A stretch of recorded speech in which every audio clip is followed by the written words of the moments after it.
Príncipe Cruel é um bullying de fadas?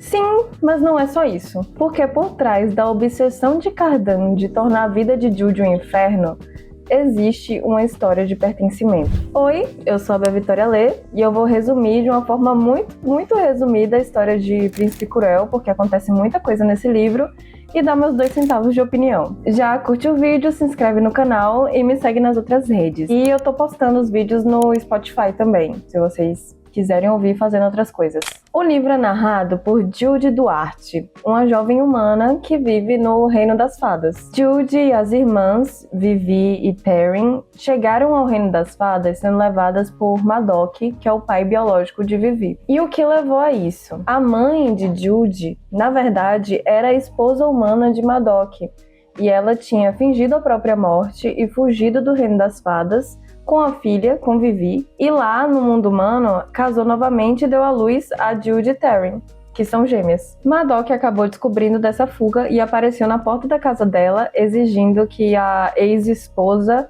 retornasse com ele para o Reino das Fadas, junto com todas as filhas. A mulher se recusou, Madoc deu um fim nela e no marido dela, e levou as 3 meninas para o Reino das Fadas com ele, porque ele tinha uma noção de que, como as gêmeas eram filhas da esposa dele, ele tinha responsabilidade sobre elas, mesmo elas não sendo filhas dele. E quem é Madoc? Madoc era o impiedoso general do grande rei de Elfhame. Ele até tinha um ritual com o próprio capuz, que ele banhava o capuz no sangue dos inimigos. Madoc criou as 3 meninas com sua nova esposa Oriana e seu filho caçula, Oak. Jude amava ele como pai, mas ao mesmo tempo ela não conseguia perdoar ele pelo que ele fez com os pais biológicos dela quando ela ainda era uma criança. Vivi, que era a filha biológica dele, odiava ele. Provavelmente porque, como ela era a filha mais velha, ela tinha mais lembrança tanto da mãe e do marido da mãe,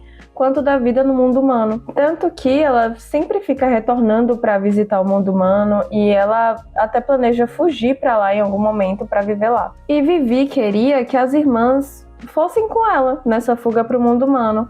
Mas o Reino das Fadas já era o lar de Jude e Taryn. Elas não queriam voltar ao mundo humano, elas queriam encontrar uma forma de serem aceitas ali. Jude queria ser aceita por suas habilidades, ela queria uma posição de cavaleira na corte. Já Taryn queria ser aceita por amor.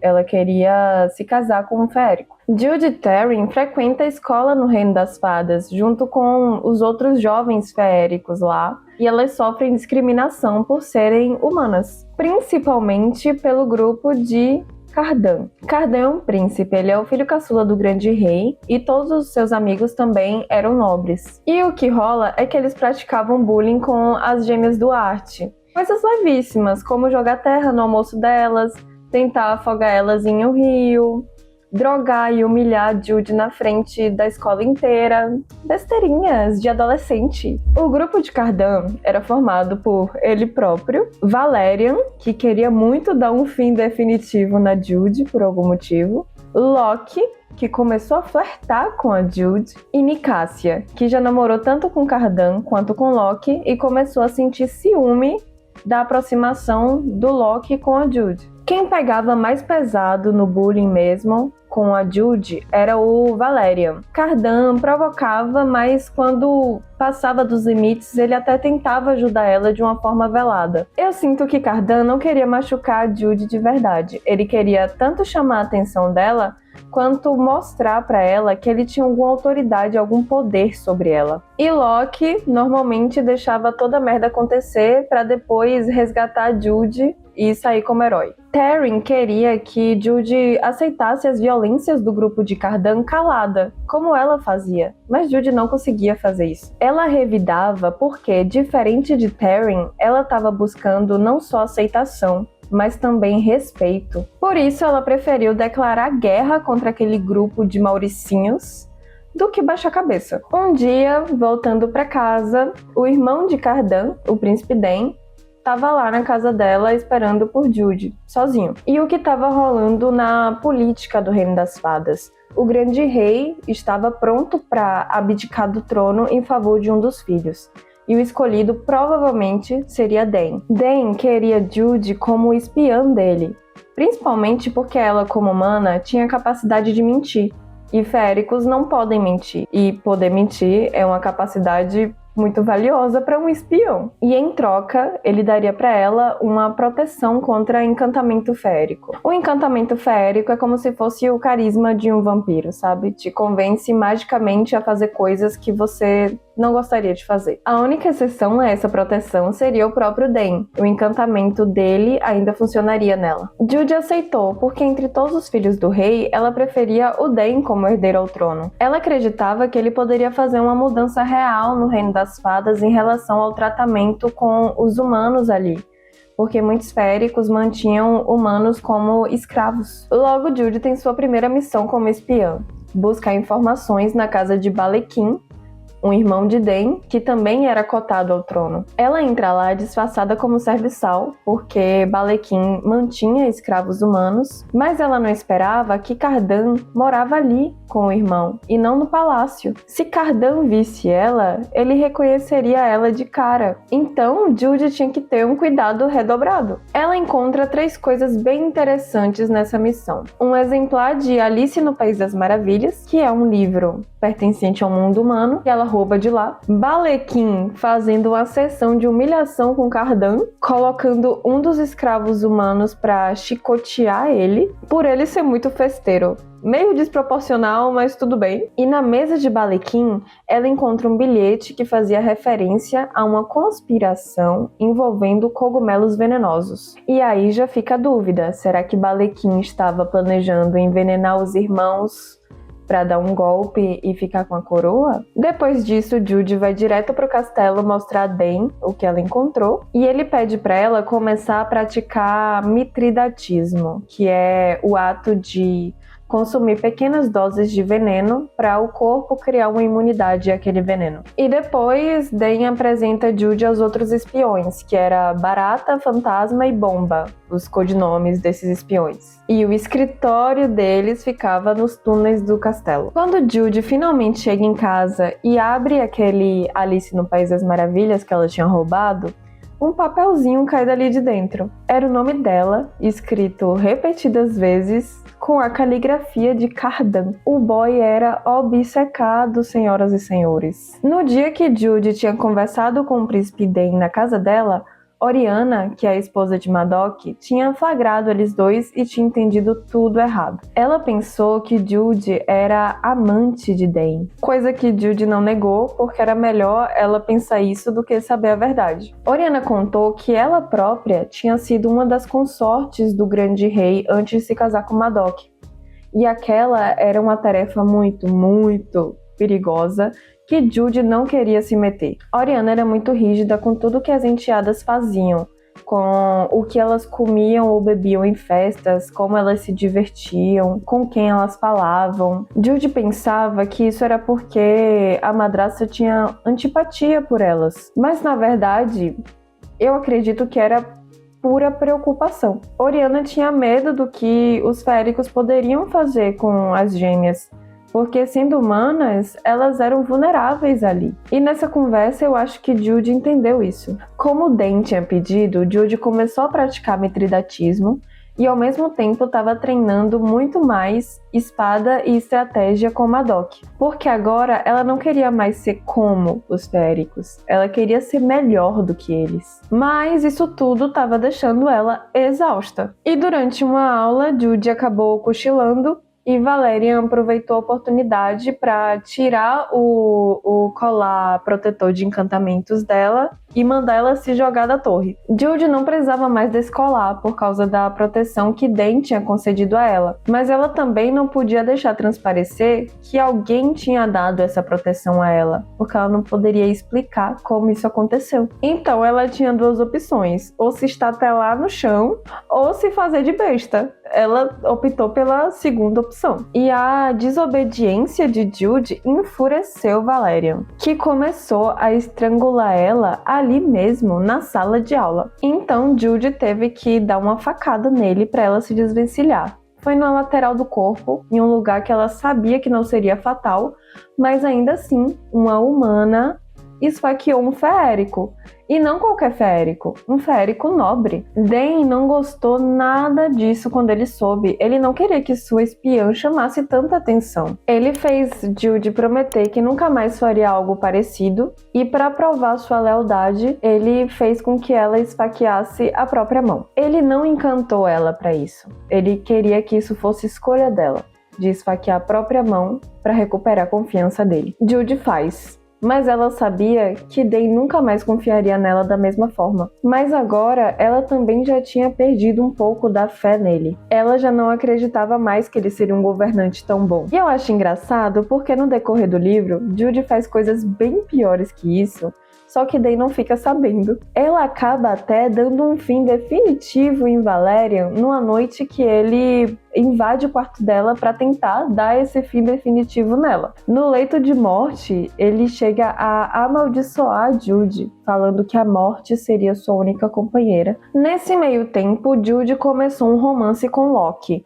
E Taryn se mostrava muito contra essa relação. Não vou mentir que enquanto eu estava lendo, eu fiquei surpresa por estar concordando com Taryn em alguma coisa, porque, spoiler, eu odeio ela. Mas a verdade é que ela tinha seus próprios interesses em não apoiar a relação de Jude e Locke. Locke era órfão, sua mãe tinha sido envenenada e seu pai tinha abandonado eles anos antes. Então ele morava na casa da família, sozinho. Um dia, Locke chamou Jude pra passar a tarde na casa dele e depois ficar pra festa que teria à noite. Ela até tenta recusar, porque Cardan e os amigos estariam lá, seria desconfortável, mas no fim acaba aceitando porque Locke sabe manipular ela direitinho. Então, para ela se vestir para a festa, ele emprestou um dos vestidos da falecida mãe dele para Jude. E no bolso desse vestido tinha uma bolinha dourada, que provavelmente foi algo que a mãe de Locke tinha deixado ali antes dela falecer. E Jude resolveu levar esse objeto para casa como uma lembrança daquela noite quando ela foi embora. Sozinha, ela conseguiu abrir essa bolinha e dentro tinha uma mensagem de áudio. Era a mãe de Locke avisando que ela sabia que ela ia ser assassinada e pedindo para que o destinatário daquela mensagem tirasse o filho dela daquela corte. Mas ela não estava falando de Locke quando mencionou o próprio filho. A mãe de Locke foi também uma das consortes do rei. E nessa época que ela foi envenenada, ela estava grávida. Finalmente chega o dia da coroação, em que o rei abdicaria do trono em favor de um de seus filhos. Era um baile de máscaras e Jude foi com a família, mas ela tinha que ficar esperta ali, se comunicando discretamente com os outros espiões. O trabalho deles era ter certeza de que tudo daria certo naquele dia. A coroa tinha uma regra simples: só alguém da família real poderia passá-la para outra pessoa da mesma família. Se não restassem pelo menos 2 membros da família real vivos, a coroa perdia o poder. No momento da coroação, todos os membros da família real estavam reunidos, menos Cardan. O príncipe Dane, de fato, foi escolhido para ser o novo rei. Mas, naquele espaço de tempo entre o rei abdicar da coroa e coroar o filho, Balekin interveio. Ele desafiou o irmão a um duelo pela coroa. Balekin escolheu o momento perfeito para propor esse duelo, porque era bem no limbo onde não há governantes. E essa não parecia ter sido uma ideia vinda de Balekin, mas sim do general estrategista da corte, Madoc. Dane tenta chamar pelos guardas, mas os guardas respondiam a Madoc, e Madoc estava envolvido nesse golpe. Então o que acontece é um banho de sangue. Quase toda a família real vai de base, menos Balekin e Cardan, que não estava lá. E agora Balekin precisava de Cardan, porque só Cardan poderia coroar ele. Cardan era agora a peça mais valiosa do Reino das Fadas. Os guardas encontraram alguns dos espiões de Dane escondidos, e Jude nem podia ajudar os próprios colegas sem se denunciar junto. Ou seja, quando ela pensou que finalmente estava se encaixando em algum lugar ali no Reino das Fadas, acontece isso e tudo vai por água abaixo. No fim, nenhuma das outras cortes que o grande rei unificava jurou lealdade a Balekin, e ele nem conseguiu ser coroado nessa confusão toda. Ou seja, ele simplesmente cagou com a unificação do reino pra nada. Não conseguiu nada com isso. Mas a festa continuou com coroação ou não.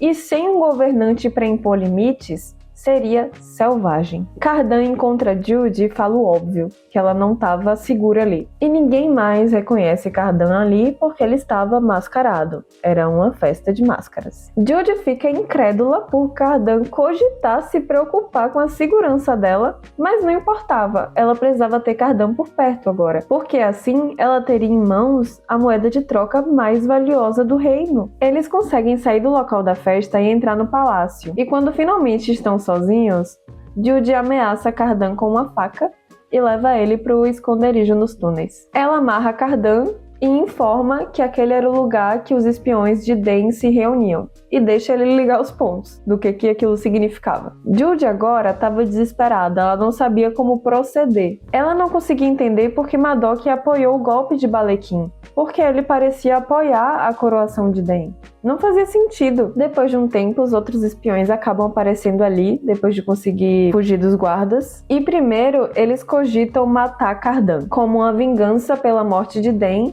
e deixar Balequim impossibilitado de ser coroado. E quando isso é discutido, a máscara de calmaria de Cardan cai, e ele finalmente se desespera e desanda a falar demais. E o rabo dele fica assim, que ele tem um rabo. Eu achei sensacional, inclusive. Ele conta que não fazia ideia que Balequim estava planejando aquele golpe, mas que a verdade era que Den era uma pessoa horrível. Den tinha envenenado a própria amante, ainda grávida, porque essa amante dele era uma das consortes do próprio pai, e ele não queria que essa fofoca vazasse. Essa história não parece bem familiar? Então a mãe de Loki não estava grávida do rei quando ela morreu, mas sim de Den. E o bilhete na casa de Balequim não fazia referência a uma nova remessa de cogumelos que ele usaria contra alguém, mas sim a essa que Den utilizou contra a própria amante grávida. Fantasma já sabia disso, em parte, porque foi Fantasma que envenenou a mulher. Mas enfim, eles não chegam a um consenso do que fazer com Cardan naquele momento, e Jude volta para casa para descobrir o que estava acontecendo. A casa dela estava um caos, com servos e guardas de um lado para o outro. Logo quando Jude chega, ela já ouve Oriana e Taryn conversando. Oriana solta que Madoc não iria planejar o casamento de Taryn com Loki no meio daquela confusão. Sim, amores, Loki tinha pedido a mão de Taryn em casamento durante a coroação. Ele estava namorando com as duas irmãs ao mesmo tempo, e Taryn sabia. Só Jude que não sabia. Taryn se defende, falando que ela estava fazendo o que era necessário para conseguir se encaixar ali. Ela e Loki precisavam canalizar o ódio do grupo de Cardan para alguém. Precisavam fazer com que Nicássia acreditasse que Jude tinha roubado Loki dela, e não Taryn. E por isso que o relacionamento de Jude e Loki era público, para ela tomar no boga no lugar da irmã. E Taryn aceitou toda essa situação e ainda achava que tinha razão. É a pior irmã do mundo. Jude chega a desafiar Taryn a um duelo por conta disso. Mas não um duelo por Loki, mas sim em relação à traição da irmã. Um duelo pela honra de Jude, que havia sido ferida. E no meio do duelo, Vivi encanta as duas para que elas parassem. E o encantamento só funciona com Taryn. Ou seja, a proteção de Den ainda funcionava mesmo ele estando morto. Só vantagens. Bom, Madoc não gostava de Loki, preferia que nenhuma das duas ficasse com ele, mas disse que não atrapalharia a felicidade ou infelicidade que Taryn escolhesse para si mesma. Só lembrou que a lealdade dela tinha que estar com a família, e não com Loki. Mas Jude já não sabia com quem estava a lealdade de Madoc depois de tudo que aconteceu. Jude acaba encontrando uma bolota dourada idêntica à que ela encontrou no vestido da mãe de Loki, junto das coisas de Oriana. Ela descobre que Oriana era amiga próxima da mãe de Loki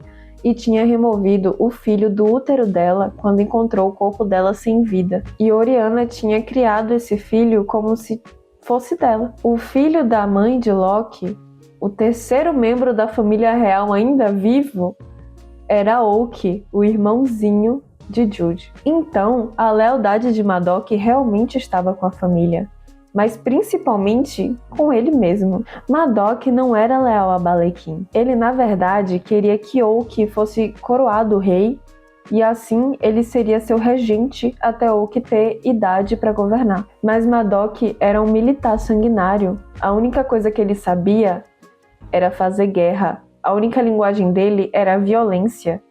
Jude não queria alguém assim como governante. Então Jude começa a matutar um plano. Ela faz Cardan jurar serviço a ela pelo período de 1 ano. Nesse tempo, ele faria qualquer coisa que ela mandasse. E começa a procurar aliados de outras cortes, outros que não queriam Balequim como rei. Ela conta a história de Oak para Cardan e faz ele acreditar que ela queria usá-lo para coroar Oak. E aí o que ela faz? Ela finge que está disposta a negociar Cardan com Balequim, mas Madoc ia tentar usar Cardan para seus próprios interesses. Então, para o plano dar certo, ela teria que eliminar Madoc do tabuleiro. E aqui, finalmente, sua prática de mitridatismo dá ganhos. Ela envenena as 2 opções de bebida na bandeja. Madoc escolhe uma e ela escolhe a outra, mas o veneno só faz efeito em Madoc, porque o organismo de Jude já se acostumou. E qual era o plano real?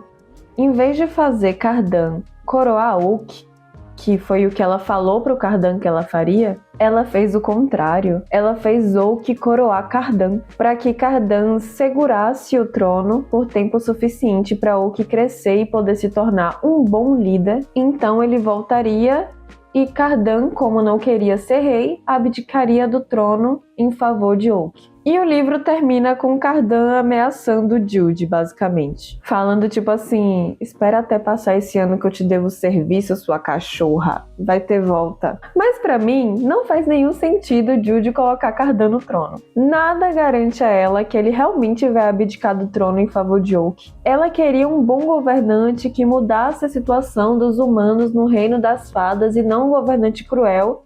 E ela escolhe justamente a pessoa que fazia bullying com ela por ser humana para sentar no trono. Não faz sentido, mas vamos fechar os olhos para isso porque o livro é divertido. Vamos às minhas considerações. Eu adoro o universo de Príncipe Cruel. Eu acho muito legal que abrange os 2 mundos, o mundo humano do jeito que a gente conhece e o reino das fadas coexistindo no mesmo plano. Além disso, o reino das fadas é muito rico. Tem criaturas super diversas, não são só pessoas lindas e altas de orelhas pontudas, como na maioria das fantasias. Tem fadas de diferentes cores, tamanhos e características. Os integrantes da família real mesmo, cada um tem uma característica animal. Den tinha chifres e Cardan tem uma cauda. E a magia ali é bem interessante também. Tem umas mandingas de proteção e algumas superstições bem criativas. Tipo, usar meio ao contrário para não se perder na floresta. Outro ponto positivo do livro para mim é que o foco não é no romance, mas no crescimento de Jude. E ela tem um desenvolvimento maravilhoso no decorrer do livro. E o foco não ser no romance também faz com que as migalhas que a gente tem da relação dela e Cardan sejam muito preciosas. Eu acho muito legal o contraste das 3 irmãs. Todas as 3 estão buscando o seu lugar no mundo a seu próprio modo. E as 3 desejam lugares que elas não foram feitas para estar. Taryn e Jude, humanas, buscam pertencimento no reino das fadas e Vivi, feérica, busca pertencimento no mundo humano. Mas a maior diferença aqui é que Jude e Vivi não passam por cima de pessoas que elas supostamente amam para conseguir esse pertencimento. E Taryn sim. Pode calar a boca, querida. Jude, coitada, tá rodeada por cobras. Taryn é péssima, Locke é péssimo, Madoc é péssimo, Cardan é meio péssimo também, mas eu gosto dele. Vivi não é péssima, mas também não fede nem cheira. Eu acho, inclusive, que ela é uma personagem muito mal aproveitada. E os principais pontos negativos pra mim são 2 besteiras, mas que me chamaram a atenção na leitura. Primeiro, a morte de Valerian. Den ficou puto porque Jude tinha dado uma facada não fatal em Valéria, e aí ele morre e ninguém dá falta dele. Como Jude mata um férico nobre e ninguém dá falta dele? Não faz sentido. Mas ele nunca mais é falado no livro depois que ele morre. E segundo, Madoc não foi construído como alguém sedento por poder. Isso faz com que o plot twist do livro seja bem chocante mas também um pouco desconexo com a construção do personagem. Ainda assim, O Príncipe Cruel é uma leitura muito divertida. Mesmo acontecendo muita coisa no livro relativamente curto, o ritmo narrativo é muito bom, não fica cansativo de ler. E a história é bem cativante. Com certeza eu vou ler os próximos livros da saga. Minha nota final é 4 de 5.